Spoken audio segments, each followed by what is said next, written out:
anak king jimat awaking hidup kudu reueus hirup huripna ngajadi diri anjeun sorangan raksa pariksa amara hidup nu ngabalukarkeun kaduhung teu magih tungtung jalanan hirup ku handap asor ka papada manusia jaga jeung riksa sarupaning anu dipiboga ku hidup panon dina nempona ceuli dina dedengeanana letah tina ucapanana leungeun tina cacabakanana suku tina lalampahanana jaga riksa lengkah paripolah tinu hal anu mata keraheut kana manah batur ngarah hidup hirup loba dulur akur jeung salembur anaki ulah poho jaga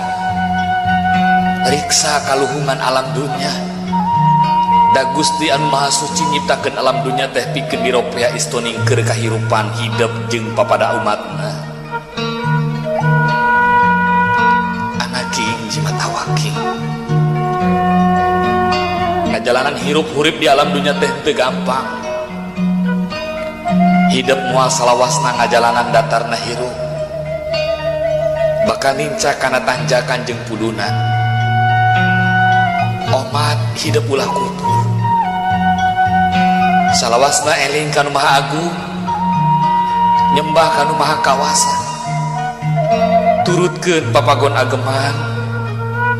jalankeun pituduh karuhun urang anaki jimat awaking dina unggal renghap nu jadi indung bapa keluar doa anu mustajab pikeun anak-anak nangara hirup pinanggih jeung kabagjaan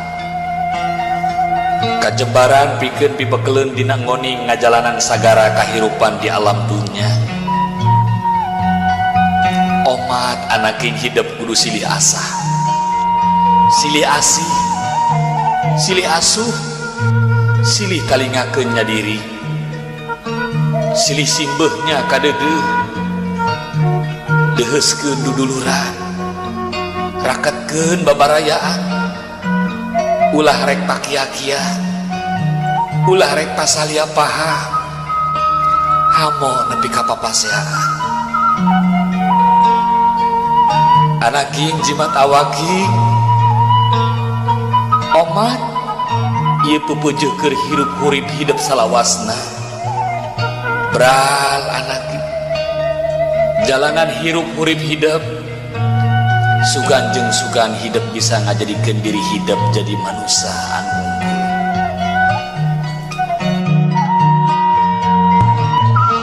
sing sumanget jeung ulah epes meer inget pan aya Allah nu salawasna nang tayungan hirup urang dunya teu loba jiga batur tong hariwang jeung aral subaha mending lobakeun ibadah hirup di dunya mah kabeh ge moalilah keun jaga estu Allah bakal ngaganti ku kanikmatan nu taya bandinganana loba jalma nu disanjung pedah dunyana luyuh layah tapi hatena paciweuh jeung kasusah ati pabelit jeung urusan duit hirup loba digogoreng jeung dina nyeri ku batur omat ulah dibales justru eta kasempetan keur nguji hate urang rada nyelekit kanu ati mah jamah karana ge jalma hirup wajar mun ngarasakeun kanyeri ati pan ngeunahna si hate ku geus ngarasakeun gering rek kumaha ngarasa ngeunahna hate lamun teu ngarasakeun peurihna hate nyieun kahadean ge sing ati-ati utamakeun kaikhlasan hate mun eueuh maksud ngajak batur kade tong sagala hayang kanyahoan ku batur justru eta nu mawa cilaka geura deukeutan Allah ku jalan ibadah anu khusyuk geura beresan hate ku jalan loba nginget-nginget dosa geura lobakeun kahadian keur bekel jaga urang balik prak geura itu umur etang yuswa ayeuna sabaraha taun geus loba amal keur bekel jaga di akhirat nah yakin hirup bakal salilana yakin moal balik ridho mun anak turunan urang kabeh digebruskeun ka neraka nah sanggup nyang hareupan panasna seueur neraka rek iraha atau eling lamun lain ayeuna